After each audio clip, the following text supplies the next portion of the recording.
Hello and welcome to this week's episode of the Retro Inc. podcast. We will be talking Endgame this week, so there are spoilers. If you haven't watched it now, you have been warned. Otherwise, turn around and don't come back until you have.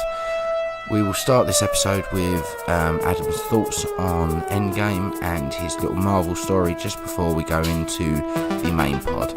Enjoy.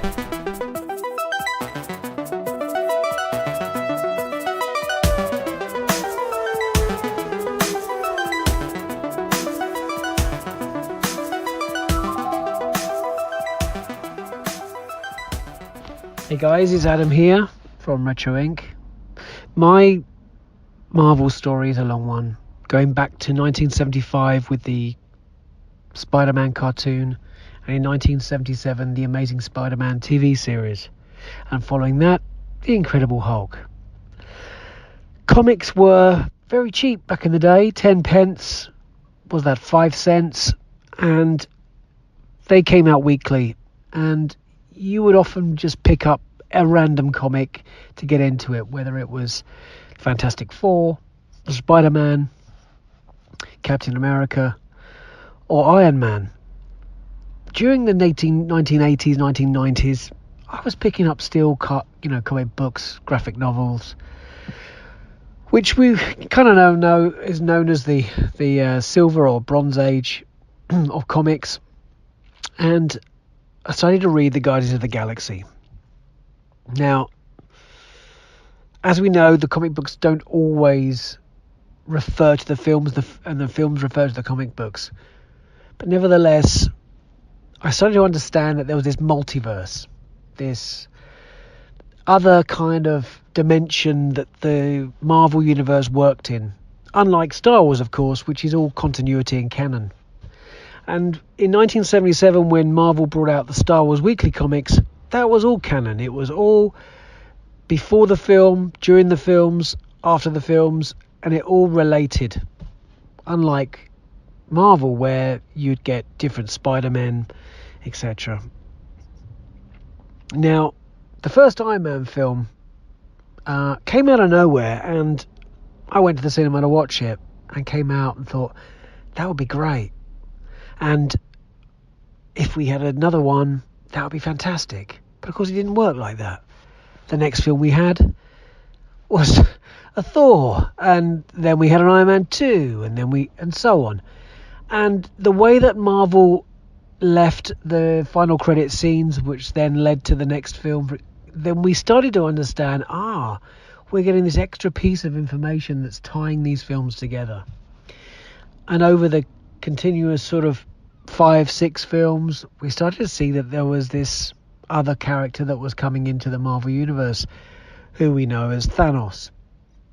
Guardians of the Galaxy was the biggest hit for me, coming out of the blue. But nevertheless, I'd seen all the Marvel films in the cinema up till that point, and the greater cosmic story was starting really now to happen. After that, Doctor Strange, we've had Captain Marvel, Black Panther, and of course now Infinity War and Endgame. Endgame now is starting for me in less than half an hour. I'm sitting back in the car and just remembering a little bit of the films that I've watched very recently. Civil War, Doctor Strange, Ant-Man and the Wasp. I've tried to watch as many Marvel films this week as I possibly could, just to get everything kind of really up to speed and get ready for this event. And this is an event. There hasn't been really, I don't think, an event like this since probably The Force Awakens, the first Star Wars film in many a year. I don't think there's been an event like this even from looking at The Phantom Menace back in 2001, when we hadn't had a Star Wars film for a very long time. This ends, this film, a run of 22 movies over 10 years, and we've grown and loved these characters. Some we've warmed to with our hearts, and some we're just really getting to know. And this film is 3 hours long and has got a huge amount of characters in it. I was very unlucky this week to have a friend of mine message me who presumed that I was going to the midnight showing. And at 5 a.m, I got a text from him saying, wow, what an awesome film, and what about when, and then, and this and that. And my message back to him was, sorry mate, but I'm seeing it on Saturday. Oh God, he said, I'm so sorry. I'm so sorry. I presumed you watched it in the midnight showing. I've had a couple of texts from him in the week, and he still really feels very bad about spoiling a couple of bits and pieces for me, but I'm okay with that. It happens. I've stayed away from anything on the internet, I've stayed away from anything on YouTube, and I've got to say big credit to our Facebook group for not putting anything into the comments or even just spoiling anything, so thanks guys for that. I'm looking very much forward to speaking with Andy tomorrow night, which will be the podcast recording, and discussing this film. Now, we were going to wait a little bit longer to let everybody see this film, but we're going to release a podcast on Endgame, our thoughts and our memories of this 3-hour epic movie. And if you don't want to listen to that, then that's absolutely fine. You can go and see the movie and go back and download that podcast at a later date. But I think this needs to be done. Because I think any longer we'll start to forget some of the momentous or the scenes in the film that really hit our hearts and hopefully our eyes too, because I've heard many a hard man come out and say, I cried twice. So I'm about to go in now and empty my bladder and make sure that I don't have to get up halfway through a 3-hour epic film. I won't be recording an after recording and telling of my views. I'll wait to the podcast on that. But thanks ever so much for everybody in the group for not telling us anything. And I look forward to speaking to you on Sunday for the Retro Inc. podcast.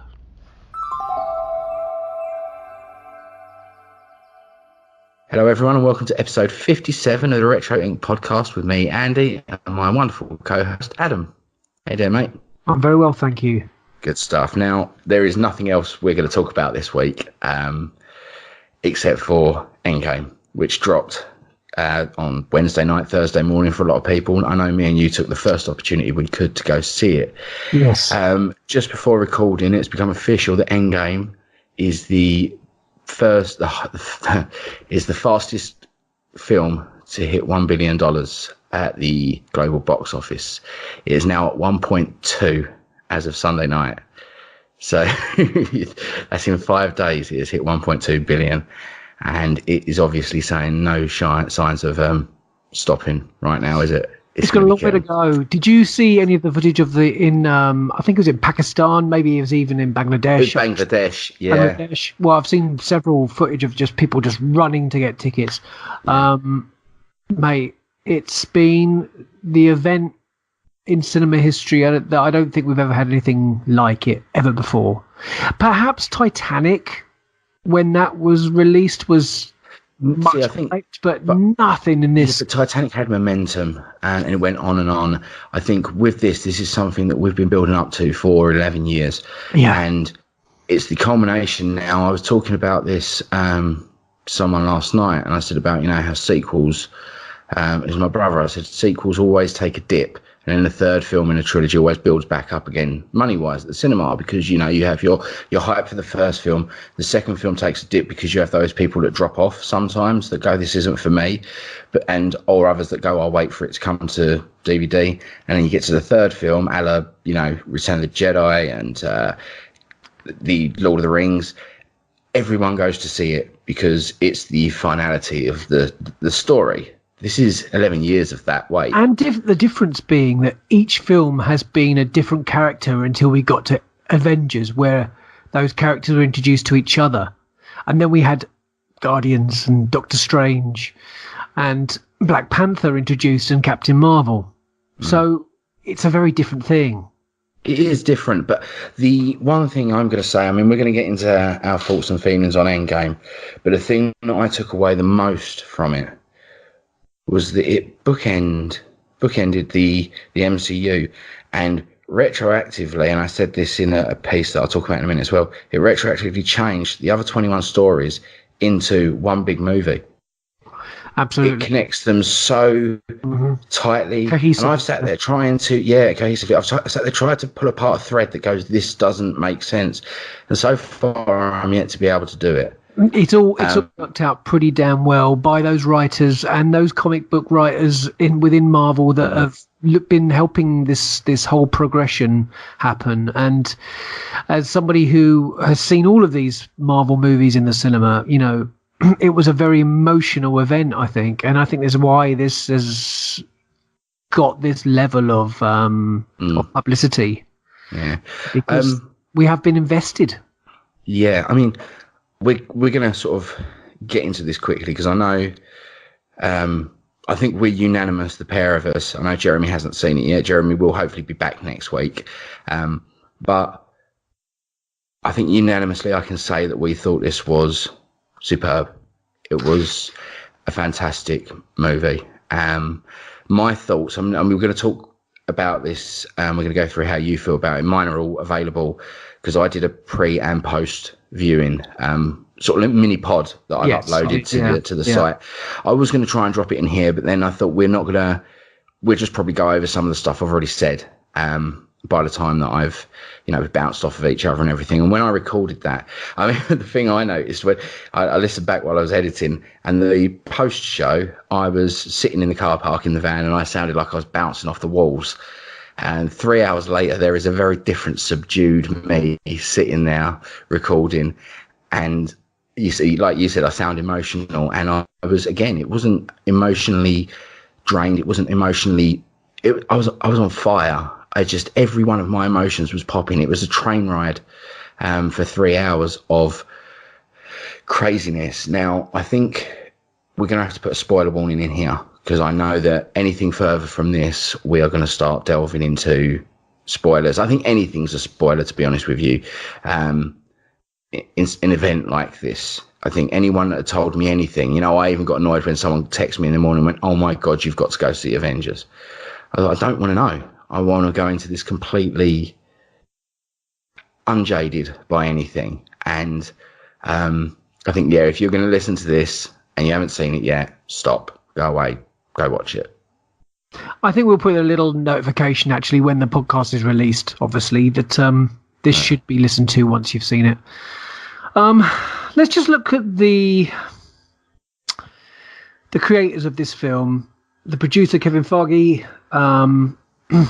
You've got Jon Favreau and James Gunn and Stan Lee, obviously the directors, Joe Russo, Anthony Russo, and this incredible cast of Robert Downey Jr., Chris Hemsworth, Chris Evans, Mark Ruffalo, Dave Bautista, Chadwick Boseman, Josh Brolin, Don Cheadle, Benedict Cumberbatch, Winston Duke, Karen Gillan. I mean, this cast is so complete, along with obviously Michelle Pfeiffer and Robert Redford, which is great to see him back in. And of course, Tilda Swinton, Tessa Thompson as well, and Benedict Wong, Letitia Wright, and Chris Pratt. I mean, the list is phenomenal. It goes on and on. I mean, there's loads that you haven't even mentioned that are class. There is anything about this cast that you could dislike for a start. Let's just go into the opening scene of Endgame. Very subdued. And it revisits the unbearable moment when, from the point of view of Clint Barton, aka Hawkeye, who sat out the previous battle to spend time with his wife and his kids, and such that the agony that feels into turning around and finding his daughter and his family vaporized by the snap caused by... You say that, though. I saw a tag on his leg. Yes, well, that's because both him and Paul Rudd... Yeah. Obviously Ant-Man's got... Ant-Man had his, didn't he? Yeah. Indeed, yeah. Okay. So, yes, they were obviously being looked after, if you like. I take it. I'm assuming now, like, looking back, this was kind of dawned on me, it's one of those hello moments, like, but they've both got families, haven't they? So they've obviously given themselves up. Yeah, I did, yeah. In place of their families. Yeah, okay, that makes perfect sense, and I feel stupid. Carry on. Well, there we go. It's, it's one of those little things that you kind of did notice, and of course that we did also notice that his daughter's a cracking shot. Yeah. And that's to be discovered later on. Do you think there's anything in the Yes. comment of calling her Hawkeye? Yes. You do, yeah. That's okay yes. then. Yeah. Yeah. I've been deep diving into the boxes of my comics, and yeah, of course. Yep. Good. I mean, again, this is another thing that behind the scenes, if I told you this kind of some of this stuff, then if I'd have said, oh, we're aiming towards Infinity Gauntlet, after, say, Thor Dark World, you would have gone, oh my God, don't tell me this because this is going to spoil everything. Yeah. But the great thing about this film is that if you have read the comics, you'd obviously be very surprised because it didn't turn out quite the way. Exactly. But it's one of those, like I said in my little after show thing was, this film is one of those ones where you go, everything you think's going to happen isn't surprising when it does, but everything that happens around it is oh my God. It's like we have sit there and theorize and things, and we go, oh, this will happen, this will happen, this will happen. And those things kind of do happen, but it's the nature and the way in which they do is different. What we didn't know from the trailer was any kind of story, and it was evident once you started watching the film that the trailer didn't give a thing away. No, nothing at all. Nothing at all. So in fact, did you notice in that trailer how many things were in that trailer that weren't or were edited? Oh, there was a few bits. Yeah. There were. Especially.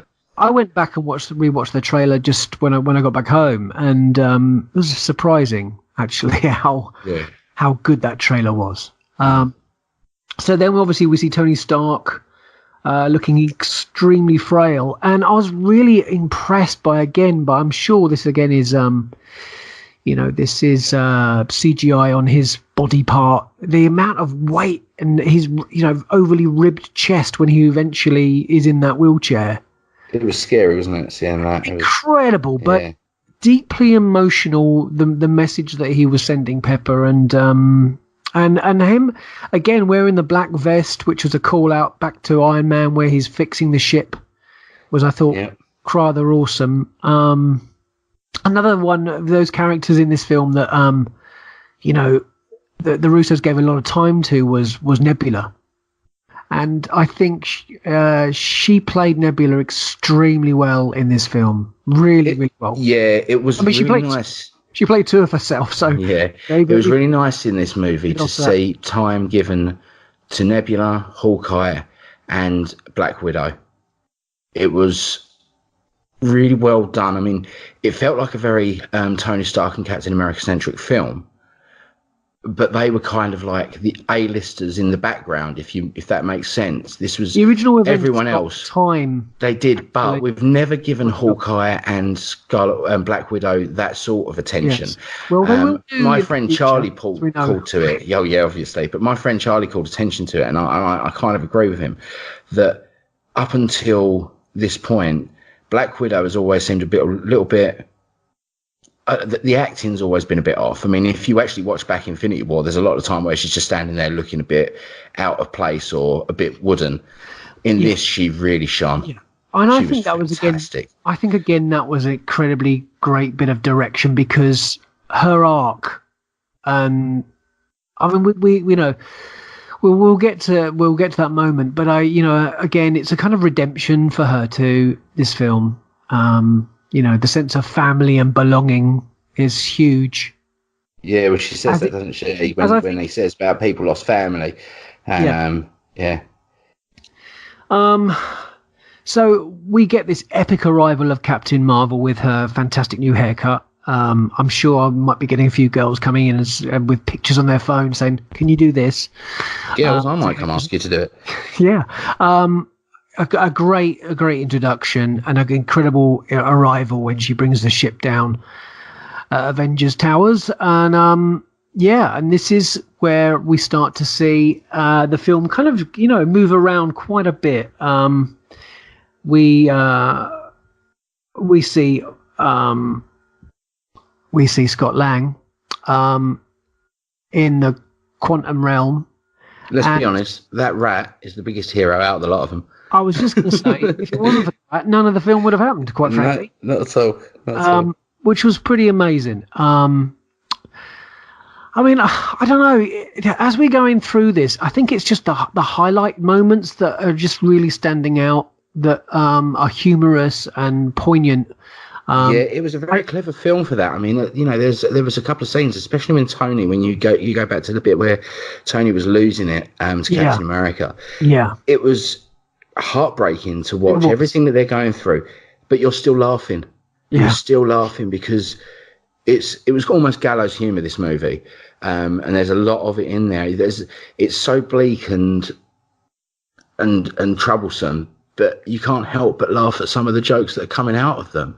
I mean, especially Thor, when they finally caught up with him with hmm Korg and that.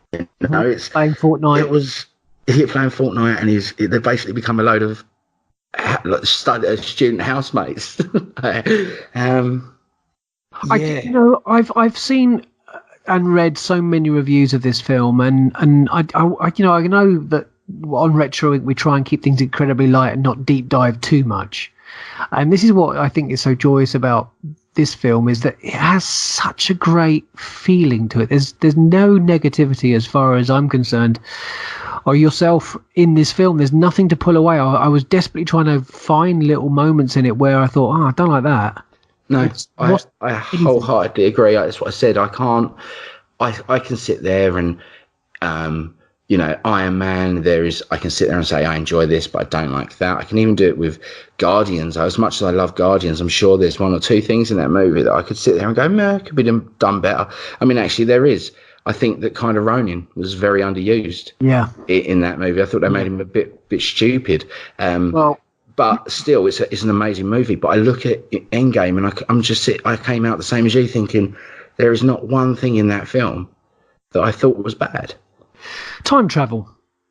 There's a thing. You know, it can be done so badly, and what was described in this film made absolute perfect sense in the most layman of terms. The Yeah, way that linear time works. Now, the Marvel Universe works in a very linear way. You know, everything is canon, unless, of course, you have a multiverse. And the way that this film worked, to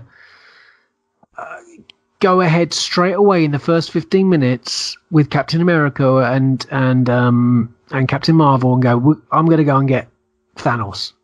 And they're like, yeah. okay. And they go off. And in 15 minutes, job done. They've locked his head off. And and then Scott Lang, obviously turns up at Avengers Towers and mentions, look, we can go back and we can do this. And often when they try and do time travel, it doesn't always work, but this worked because it was explained so beautifully well.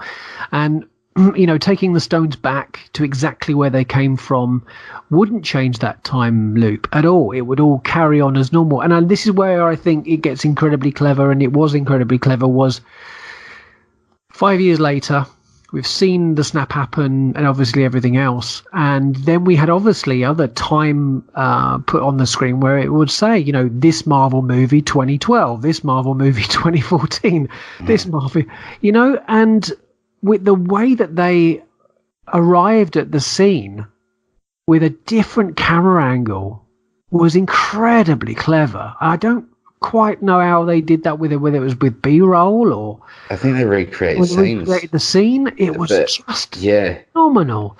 it Let's blew just me look away, at that, some of yeah. it as well. Some of the CGI in this, just looking at Hank Pym, how when he answered the telephone, how young he looked and how brilliant that was done on his face. It Yeah. was just incredible. Again, seeing seeing them so young and was so well done like that, it was incredibly believable. Again, with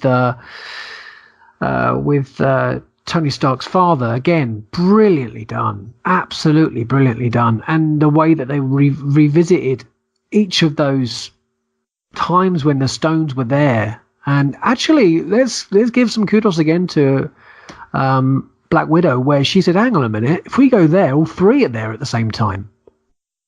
Yeah.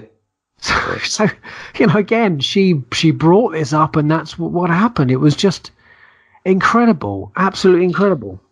Yeah, I mean, It was funny when War Machine said, "Let's just go back to where Thanos is in the crib, and then we can just sort of like strangle him."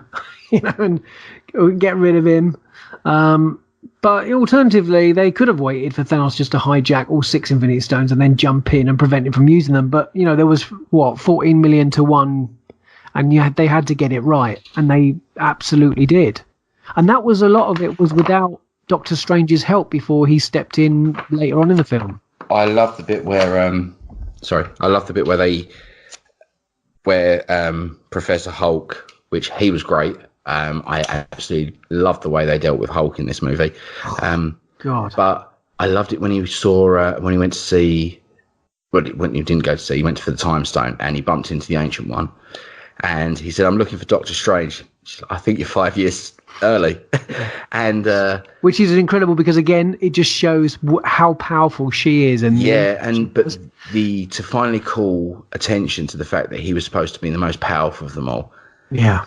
Talking about Strange, so it's almost prophetic, isn't it? Yes, it is. Yeah. In those people, the Ancient Ones, and they've through the years have passed down the story of this one Doctor Strange that is going to be the most powerful of them all, which is fun if you go back and watch Doctor Strange. The fact that she knows who he is from the moment he walks up there, and it retroactively again changes that whole movie with her relationship with Strange, because the way she's telling him, "I'm not going to teach you," she knows the path she's got to go down. She's got to push him into that route. Now that's okay, that's evident watching the film that you know what she's doing, but it gives it more poignancy now watching it back. And what a joy this is going to be as well when we get this again on Blu-ray and digital and DVD, that we can watch this film and go back and watch all of these movies. Well, I've got an idea for that I'm going to talk to you about, because it's going to be phenomenal. Yeah. The plan as well, which I thought was fantastic, was Thor and obviously Rocket getting together again, which I thought was really fab, and then going to Asgard and him passing over the mantle of Queen to Valkyrie, and that was really cool. And I loved all that moment with Thor. I thought that was incredibly good. I think the hardest part of this film was knowing that when Hawkeye and Black Widow had to go off to go and get the Soul Stone, and they were unaware. They were unaware of the consequences and the actions to happen to get that. Yeah, it dawned on me almost instantly that it wasn't going to be Hawkeye. He's got a family, and there's no way that she would have allowed that to happen, because if this worked, his family would have come back. If this worked, she still had no family except the Avengers. And what I thought was really amazing with the detail was at the start of this film, her hair was blonde. 5 years later, her roots had grown through very red, and there was just the ends were blonde. And then when they had that fight and that tussle, I mean, it was edge of your seat stuff when she was hanging on, and she just let go. And I'd like to point out as well, this is something that Charlie brought up as well. And when she hit the ground, her head was perfectly red. But it leaves a lot. Again, it's very poignant when you look into this scene. So, a sacrifice of the one that you love the most. Obviously, Hawkeye has no one left. His family are dead. So it is Black Widow. And Black Widow probably only has feelings that intense for Clint Barton, because they are, that camaraderie. She had some for Bruce as well. She has some for Bruce, but the camaraderie is that brothership that you get in the army and things like that. Those sort of partnerships between people that are, I think, tighter than any family and blood can be. And, the fact that they were both trying to stop each other and run and jump over wouldn't have actually worked as a sacrifice of losing the one you love the most, or making the ultimate sacrifice.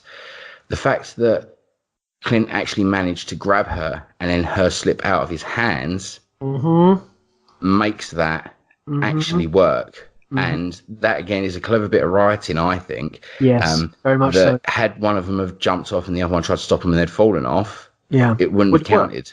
Wouldn't have counted. But the fact that he caught her and he accidentally lost her, that is the sacrifice you make, So I think it was again, you say it was obvious, and it kind of was. But then I was kind of sitting there with that question in the back of my mind, going, "What about the Black Widow movie?"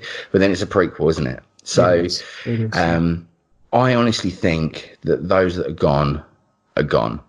That was a clever way of dealing with Loki for this Loki TV series that they want to do by exiting him, stage left at the first part of that movie through time. So that works. I mean, he's got the Tesseract and he's off, and that's cool. Love the arrival at the planet with Nebula and War Machine. At the moment where we saw Star-Lord arrive on Guardians of the Galaxy, that was, again, fantastic.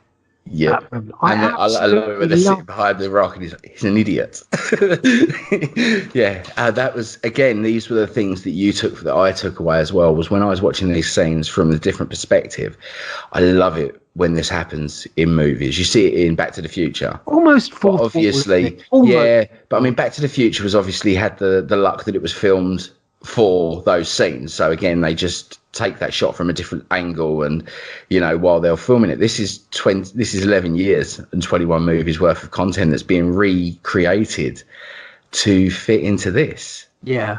And that's the point in the franchise. I mean, Marvel have got the best of the best working on their films, and audiences have come to expect the top of the line experience, and that's exactly what we got in this film.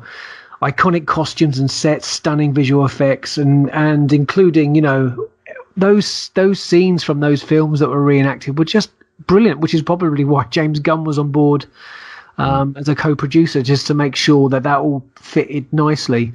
I loved the jump back for Cap as well, back to the 1970s with Tony. That was awesome. And seeing a very young Stan Lee in his car. Yeah, as a hippie, as a beatnik. Yeah, I like that. Beautiful. Really beautiful. Let's kind of break this down. I mean, rather than going through scene by scene, because it does get too... It's such a big film. 3 hours that felt like 10 minutes was amazing. It was so clever. However, the big standout. So I mean, we lost obviously so far in this. We've lost Black Widow, haven't we, in this movie? And that comes as a bit of a kicker, because you're thinking, is there any way out of it for her here? And I don't think there is, because obviously this is all by going down that rabbit hole. We're playing with more time, and it's going to get too confusing. In order for the new Avengers to arrive, you can't really have too many. Someone's going to have to go in order for someone else to come in. Yeah. And obviously there is another hero that passes, and Captain Marvel will fill that void. Yeah. But I do foresee another Iron Man continuing, and I'll talk about that. No, I'm there with you, right on that. Right there with you. Do you feel the same as me, whether it's going to be a young boy? Yes, we're at the end. He was also young. Yeah. Yes, we will get there. Potentially, I think there's room for maybe even a Marvel Disney Plus Iron Man show. Yeah. Yeah. To start that. He was in there for a very good reason. I mean, obviously, Tony had been in contact with this boy from Iron Man 3. Knew a lot about... I don't think a lot of people picked that up in the cinema, who that young boy was. Like, that's the guy who was... Yeah, I did. Yeah. I picked up, I was like, oh, geez, right, okay. But yeah, so obviously we get Thor. Thor is a bit down in the dumps, isn't he? And he's turned into this Big Lebowski clone. Yeah. Which, to be fair, I actually thought exactly that as he was walking through, and then you got the joke thrown at him, and I was like, right, okay, it's not just me then. That's good.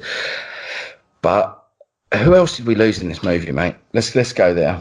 Should we go there? Well, we're not going to see Gamora, the old Gamora, returning, but we do have a new Gamora, who's the old Gamora. How do you think that's going to work in future films?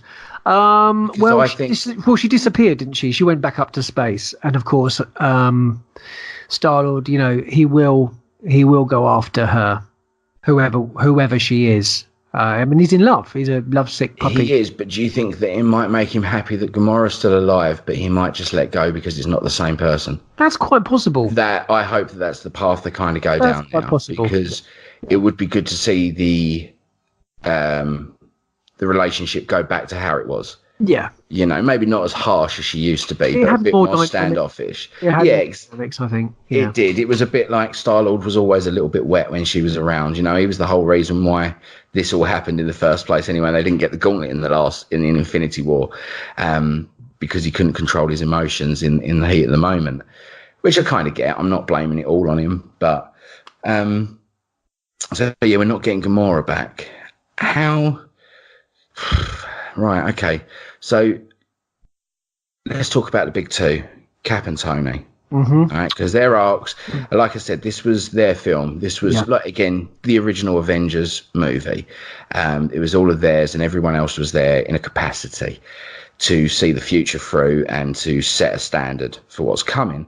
But I think with Cap and Tony, this really was their swan song in a way, and nobody was surprised by the events that unfolded in this movie for them as characters, but it was still emotionally crippling, really.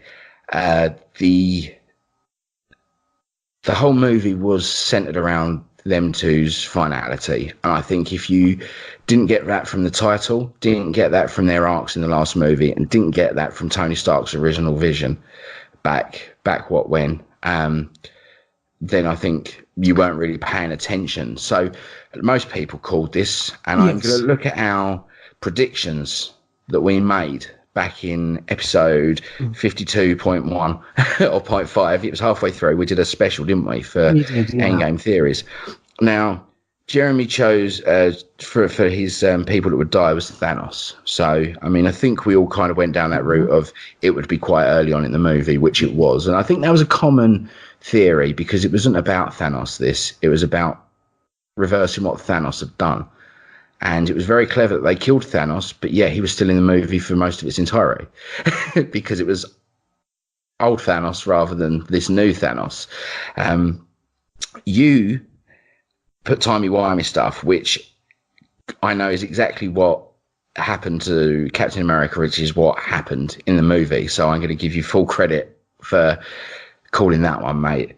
I actually put Cap and Stark as well. So in a way, I was kind of right, 50% right there with one of them and 100% right with the other. And like I said, I think, that nobody really dies unless they've actually died. And of course, Cap didn't die. Yeah. And I've got to give you credit. You were the one who said that Thor, Stark, and Nebula would kill Thanos. Yeah. It was actually Thor. So you was the third right there as well. But so let's talk about them. Let's just beat around the bush. At the end of this movie, in my screening, there was crying. There was a lot of crying. And applause. In this screen. And applause. I had one woman not crying. We're talking sobbing in the back. Yeah. Absolutely sobbing. You could hear the guttural sobs coming from her. And I tell you what, not one person thought it was funny or laughed at that because there was raw emotion in that room. This is something that... It was absolutely silent when that moment happened, and for the next few minutes, until the end of the funeral, it was absolutely silent. And all you could hear was sniffing. And there was a row of little boys behind me who would talk the whole way through the film. I turned around probably half a dozen times and gave them the evils. But at that moment, they stopped and they were crying. My son went to a screening just an hour before my own, and he said he said I just couldn't hold back. It was just flooding, and him and his friend were sobbing and crying. Yeah. And even when we were talking about it last night, he was crying in front of me how sad this was. That totally. This whole saga has come to this particular end. I mean, what I thought was sad was, I would have liked to have seen at that moment when he was letting go that not just Pepper was there and obviously Peter Parker was there, but I would like to have seen Cap there. It was a shame. I would have liked to have seen. It's never been their story together, has it? This was the first time you ever saw them really bury the hatchet and work together. Was that whole "Do you trust me?" or whatever he said. It was like, "Yeah, I do." That was probably enough earlier on in the film. That was shaking hands. Totally, it was for me. That was enough for them to. It was really like we are on the same side for the first time here. It was the way, again, like I said, that the things that we knew were going to happen in this movie did happen, and Tony Stark was one that I don't think anyone was surprised. I was slightly expecting him to go, as he did in previous. Where he was a bit stunned and he got up, and I perhaps they would do that, but it was the way they did this. It wasn't like it has anyone, to. I think, could expect it to happen.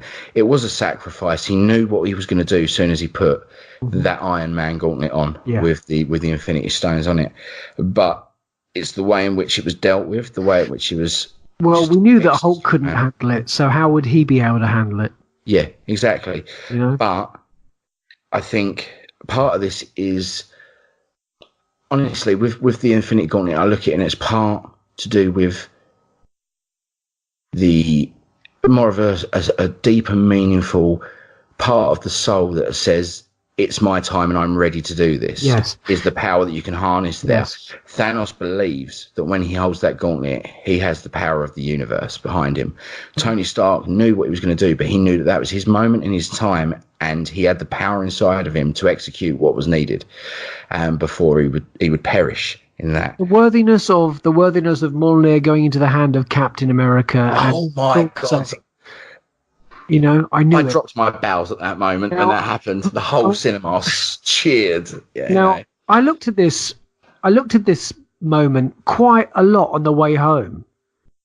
And I was thinking back to, you know, at what point would his worthiness have been there?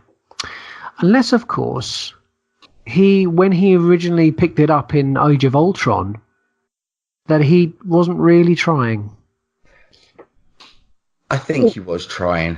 Or do you think that when he was sitting in the room with Joe Russo, of course he was sitting there, wasn't it? I think was it Anthony, his brother? Anyway, he was in the room. They were they were talking about those that they loved and had disappeared, and he said, you know, you just have to learn to let go. And perhaps it was that letting go that allowed him to be worthy enough. Because he had no attachments of the mortal coil. He was worthy because he was to do what he needed to do in his destiny. Yes, and I'm a firm believer of that. It was a triumphant callback to that part in Age of Ultron, actually, and I really, you know, that it was that party, wasn't it? And I loved that moment where they were just all being just themselves, more human than superhero, and that little game, and it was a great callback to that. Of course, it's human. That is one of my most, I think, realistic scenes in the whole of this franchise, when they're sitting there having that party. No matter who you are, you're all sitting around at the end of a day's work, and there's a hammer in the middle of the room, and you're all a little bit drunk. You're all going to be playing who can pick it up, aren't you? I mean, it's a game that would happen. Yeah. But let's talk about Cap, man. I mean, we talk about Tony Stark's demise and how I think it's poignant to everything, and I don't think it's the end of necessarily Robert Downey Jr. in this franchise either. I believe that he could probably come back as the Jarvis voice or some sort of assisted helper. He's clearly made some recordings. Exactly. We're going to see more of him, whether or not it's holograms and stuff like that. Possibly. I think going into like Cap's story, they rounded it off perfectly to see him. Beautiful. You know, obviously, we were at the end of the film. You say they have to return the stones to their right times. And when he hugs, what's his name? Winter Soldier, Sebastian Stan, you know, and he's saying his goodbyes to him, and he says, I'm going to miss you and all of that. And they do the callback to that whole, there's not enough stupid left because you've got it all, or whatever, you know, from the first Avenger. Bucky knows. Yeah, he does. You can see he's in not his coming face. back. Yeah. And this whole thing has been predetermined by them. They've spoken, and because obviously then we get to say him saying goodbye to Falcon. And when he does, you know, he hands him over the Captain America shield. And there's obviously a little bit of me was like, no, man, it should have been Bucky. But then I'm thinking, no, Falcon was Captain America at one point too. He was. So I'm cool with that. But there is a problem here. There is a problem here. What's that? All the stones went back to the rightful place. And if you, in order to make all the timelines consistent again, everything should go back in its rightful place. But not Cap. Yes. No, this is explainable about timelines and how it would splinter off. Agent Carter had 2 children and was married. So we never got to know who her husband was, and we never got to know in the TV show who her kids were. So if you go back to this point where if he hadn't have been found in the ice and they hadn't found the Tesseract, Agents of S.H.I.E.L.D. wouldn't have ever got started from the point of where she started it if that hadn't have happened. So there is a loophole where now a lot of things can take place in the Marvel Universe because he did not do what he should have done. Even though this was his determined story that, he had to have that dance. No, because you couldn't move things, but there was still that Captain America in that timeline. There is that Captain America in that timeline, but it doesn't mean... What it also means is that he could well be messing with a few things. For example, he could say, look, this guy's Hydra, and that person's that, and that person's that. Yeah, let's not go in the deep dive of time travel here. Now, listen, we'll put it this way. When he went back in time to take the stones back, he didn't take the shield with him, did he? No. So where did he get the shield from? Okay. What was clever though that he had in the vision scene that Tony Stark had, and we see Captain America with the broken shield. We also see that same broken shield when he's fighting Thanos. But I did think, actually, if there's one way of bringing some things back into this new timeline, then actually him being there on that bench is one way that they could do it. Did you find that scene when it was, again, when the camera's panning and going through the window, did you find that quite emotional? Which one? Sorry. Which one? Well, when the camera panned through and it went through the window and you saw them dancing, I mean, I found that very emotional. Yeah. I've never been invested in the Peggy Carter story, to be honest with you. I just thought it was a nice way of rounding off Cap. I wasn't really into S.H.I.E.L.D., Agent Carter and all that. It's not my bag with the Marvel MCU.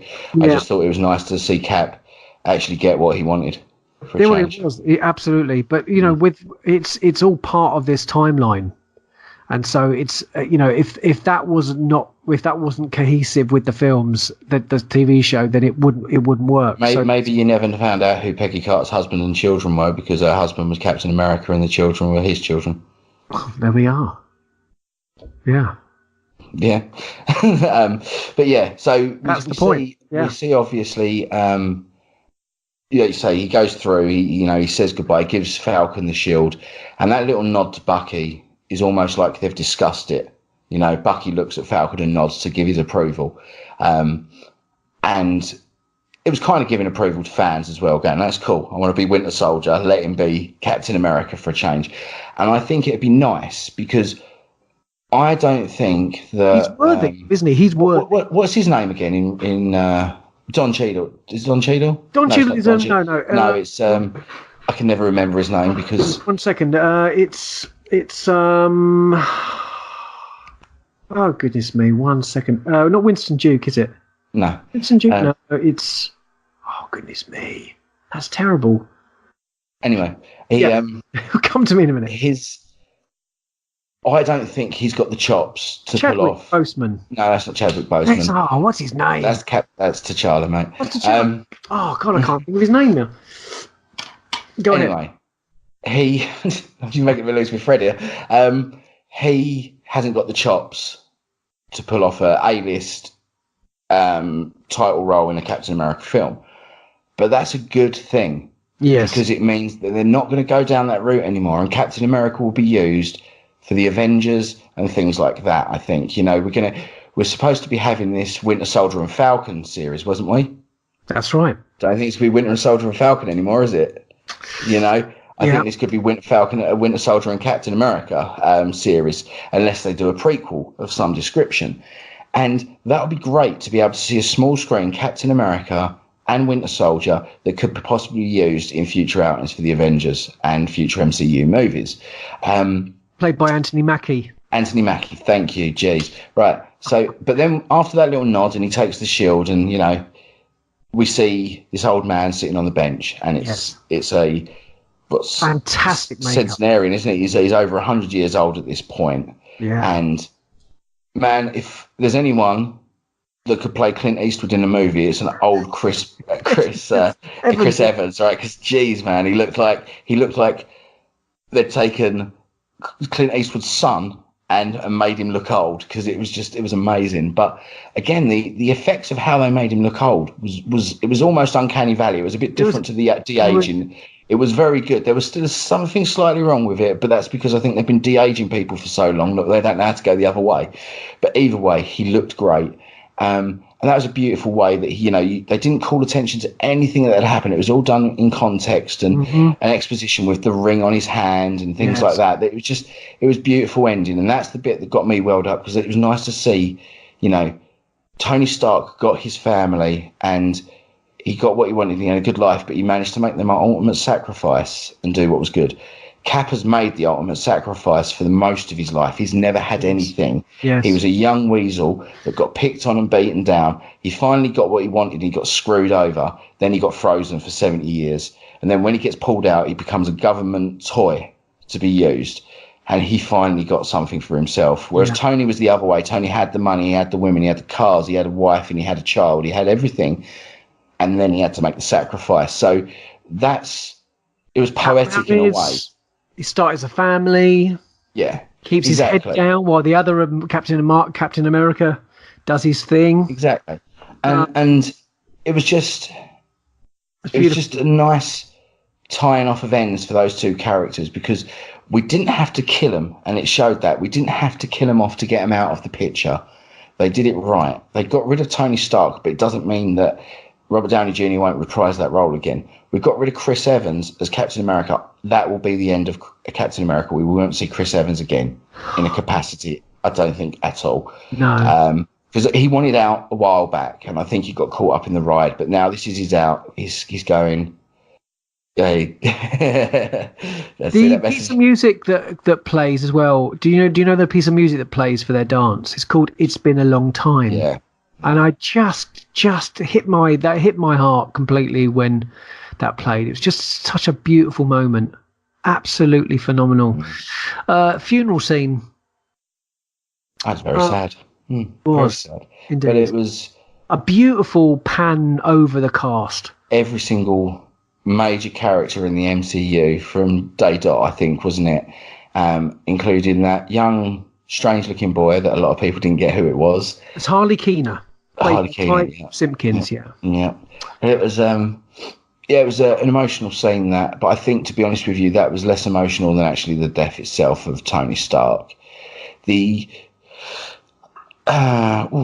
was one scene I want to call back. I mean, we're going off tangentially, and I think we're near the end, really, of sourcing our emotions. We'll do a roundup in a minute. But there was one scene in particular I wanted to call out for being amazing. Was, when Spider-Man fight scene, when Spider-Man turns up, and he's like, Mr. Stark, and he hugs him, and that was beautiful. God. That was like, it broke my heart. That it was again, you saw his face of like, it was all he ever wanted was the approval of Tony Stark and his love, and he got that. And that was really nice touching beat through the film, that it wasn't his family or anything that spurred Tony on to do this. It was actually that picture of Peter. When he saw him, he went and made this time machine, because he couldn't leave him behind, because he loves him that much. And that's a beautiful arc they had together. But when he finally hugs him there, and you see that, but then he goes, I saw the wizard guy turned up and he did the circly gold stuff. And then when that happened and everything started coming through, oh my God. I mean, literally the whole cinema squealed like little kids, right? It was crazy. It was like, wow, my God, and you just saw it all pouring through, and you knew that it was just about to go down. And Thanos' face when that happened was the first time you've seen him visibly shaken, like, I've lost this. He saw that was the end for Thanos' plan, and it was amazing. I mean, what a way to end this saga with something on that scale. Everyone turned up, and you could harker back to Age of Ultron. And do you remember when we got that shot of the about 8 or 9 heroes jumping in the air in slow motion, side view? And it was like, oh my God. And they did it again in this one. And there was about 150 characters on the screen flying in the direction of the enemy. And it just goes, I mean, that's poetic in how far this saga has come from even 7 years ago. It is by far, I think Star Wars is something different. because it's Star Wars and it's lasted 40 years and it's a staple of culture. This is an event that will never be replicated. And I said it in my little review. I fear for the future for Marvel. How do you top a hole in one? I know they've got the plan there. They're going to be working on this double time. They've suddenly got this massive world they've got to play with the X-Men and Fantastic Four and everything as well. They can add to this mix. They've got some real class AAA players that they can use instead of Captain America and Tony Stark. But they've got a long way to go to emulate this success. One thing's for sure is that we've had 10 years of Marvel movies that came to a fantastic conclusion. And let's face it, mate, despite this film being 3 hours long, it didn't feel like it, did it, at all? No, I said that. It felt like 10 minutes. Honestly, there was only one little dip in Act 2 when they were doing the time heist where I looked at my phone. And to be honest with you, the only reason why I looked at my phone for the time was more for the fact that I wanted a drink and I needed the loo and I needed to know how long it was until that point that I could do that. It wasn't that I was thinking, how long is this, and then I saw that we had about an hour and 40 minutes to go. I was like, better cross your legs. Either that or aim really close into your mouth, because you can kill two birds with one stone that way. There was a bit of a backlash before this, 3 hours and stuff, but there was no way that they could fit all of this into a 2.5 hour film. It was probably wasn't enough. The only backlash of people saying that are the same people that moan if it was 2.5 hours long or 2 hours long and didn't cover the story. Yeah. Okay. This is something I want to quickly get into, right? I have seen now online the biggest idiots, the biggest troublemakers, trolls and everything. And I've had enough of it. And I know that there's some people that are in the podcasting community that we know and that in the past have stopped because they can't be bothered with the fan bases anymore. And I can tell you what, it does grind you down so much when you see people being negative about it. Yeah. People that are clearly trying to say something to get a rise. I don't look at it. I just look away. Same here. I try not to. And I go to react sometimes and I go, it's not worth it. They're doing that because they want my reaction. And there is, I think, if you can honestly sit there and honestly tell me that this film is bad, then you're an idiot. I think if you can sit there and say you don't like it because of X, Y, and Z and have a valid reason, that's fine. I don't like Schindler's List. It's a revered film critically. It's not my cup of tea. If this isn't your thing, then that's fine. We go on about films and TV shows and games that we like. If we haven't mentioned it, we probably don't like it, which is why we don't talk about it. I mean, we've got this little series that we're working on, haven't we, where we're going to talk positively about films that we absolutely love. But if one of us doesn't like the movie, we're not going to be on that show, because I can't sit there. I don't want to sit there and talk about films I don't like. We talk about this all the time, don't we, about people that go onto chat rooms to go say they don't like something. I don't like football. I don't go onto, Man United's forum webpage and go, I don't like football. I think it's crap, because what's the point in doing that? And these are the same people that are doing that with movies. But anyway, we're getting off the track. Let's talk about the greatness that is Endgame, and let's kind of try and round this up. Beautiful music. Great direction, perfect cast. I mean, the thing is, Phase 4 after this film is going to look very, very different. That's for sure. Mm-hmm. But what we have had is a family build from just one character, Iron Man. And each film has got better and better. In fact, there's probably only one dip in the whole of all of these 21, 22 films. Why are you going to say that? Why do you think your one dip is? The one dip that most fans of Marvel would say would probably be Thor: Dark World. Because my dip is Iron Man 3. But you see, my dip is Iron Man 3. Yeah. I only think it's... Is that the same for you, is it, Iron Man 3? Yeah, it is. Because, and it's only a slight dip.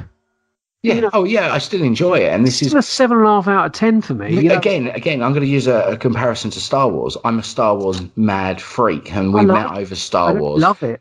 Right? We met over Star Wars. I love Star Wars. It's the greatest thing.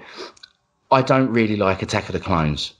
right? But I'll still I watch like it. Attack of the Clones. Right. Love I it as don't much. really like Attack of the Clones. Do you know what I mean? But I like Iron Man 3. I don't love it as much as the others. exactly. It's that thing. Um, But I actually probably like Iron Man 3 more than I like Attack of the Clones, because it's slightly more entertaining for me. it has However, some incredible moments in it, but what it doesn't have is the greatest of CGI, and that's the thing that really bugs me. Is it looks a little bit on the cheaper side, but there was one bit of CGI in this I didn't like, and that was when Paul Rudd was in the time suit at the start.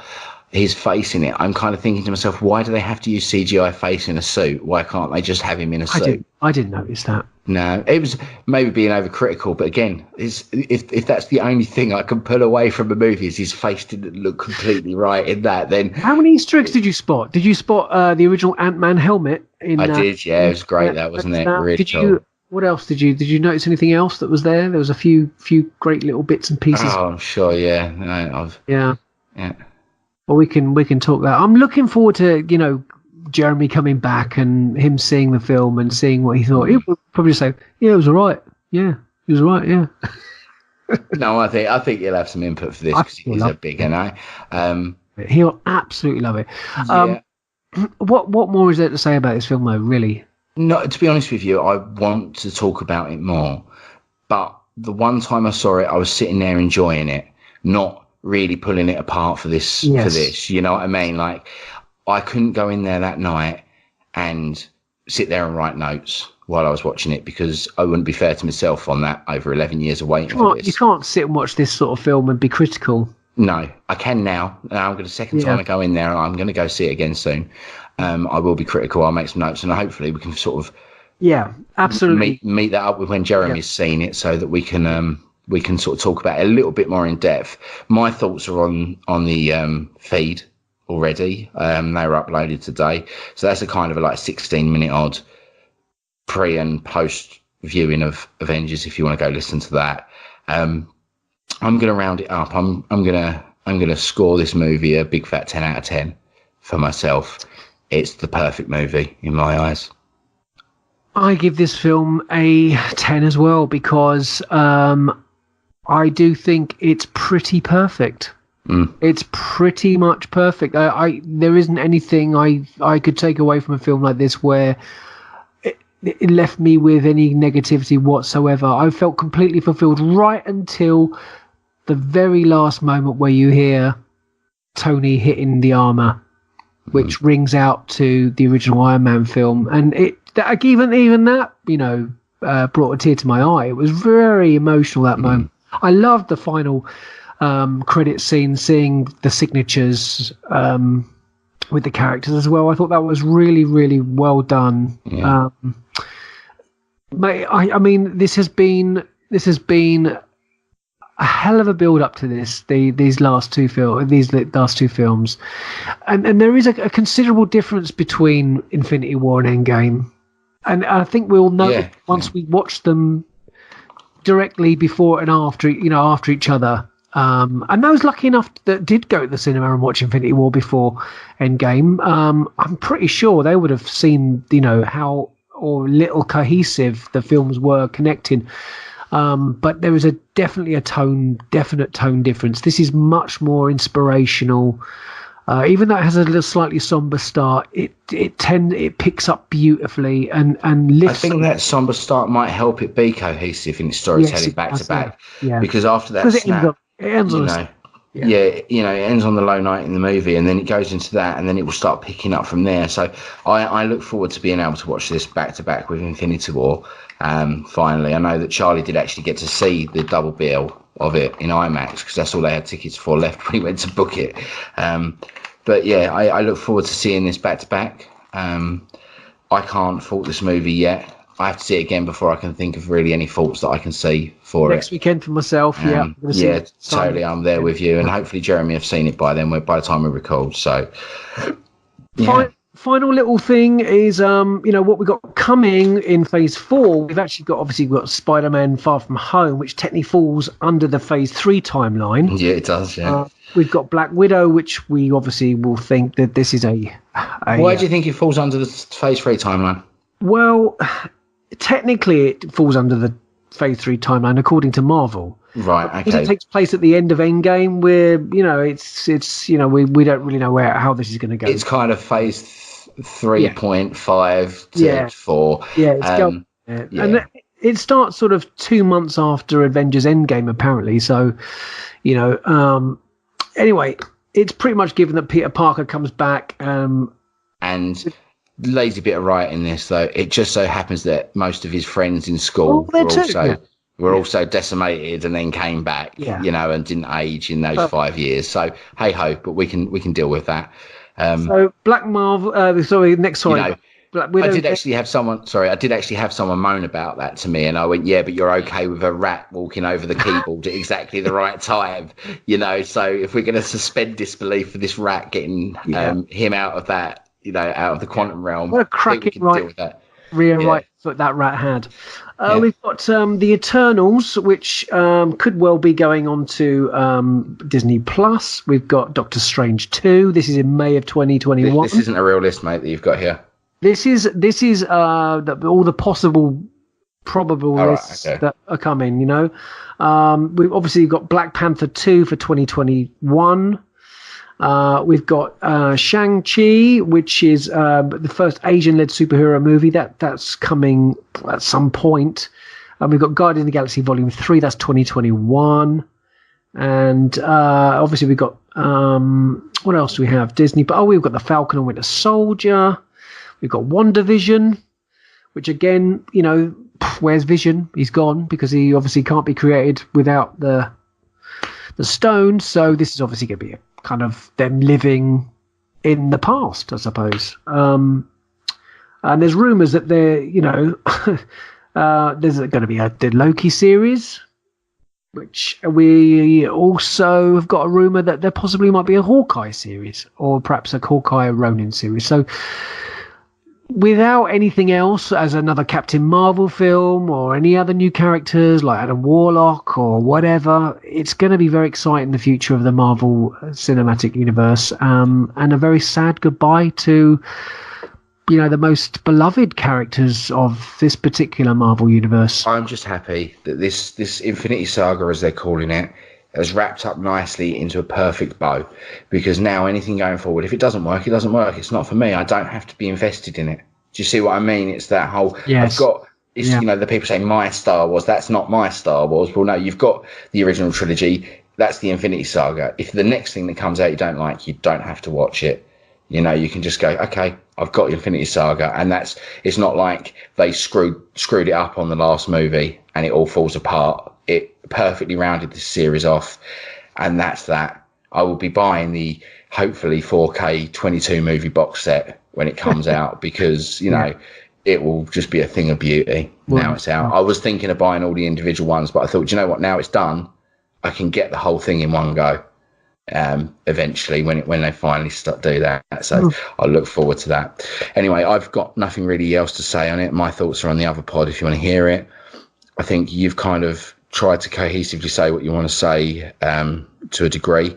I know that you did actually post you sent me a little, was it post or pre? Yeah, as a pre. A pre-show. I'm going to stick that right at the start of this pod. So if anyone's listening, that's what that was. Okay. Just Adam's thoughts before we go into it. And I mean, I'll let you do the outro, mate.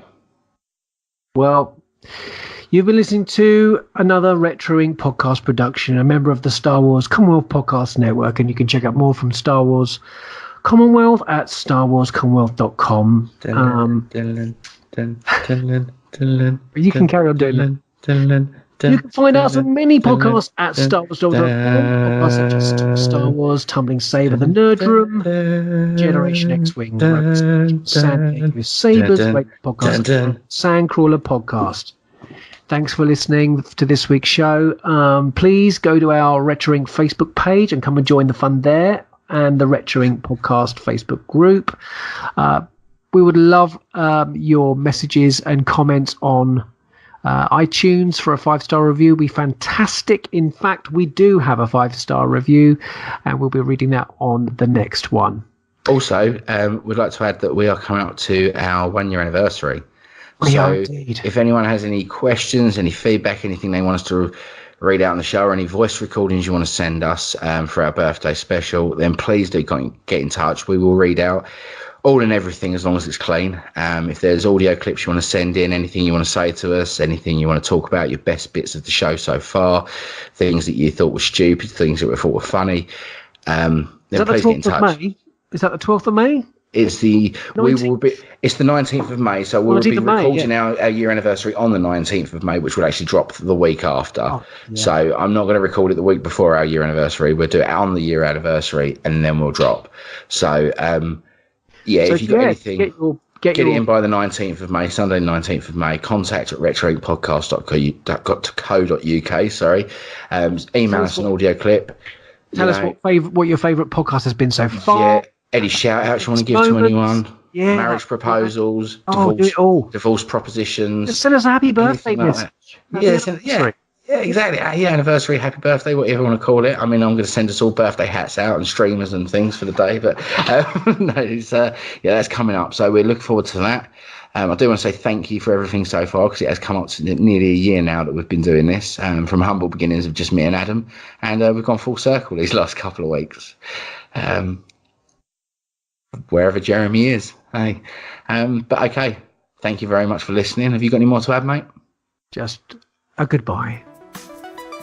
Auf Wiedersehen, pet. Thanks for listening, and we'll see you next time on Retro Ink Podcast.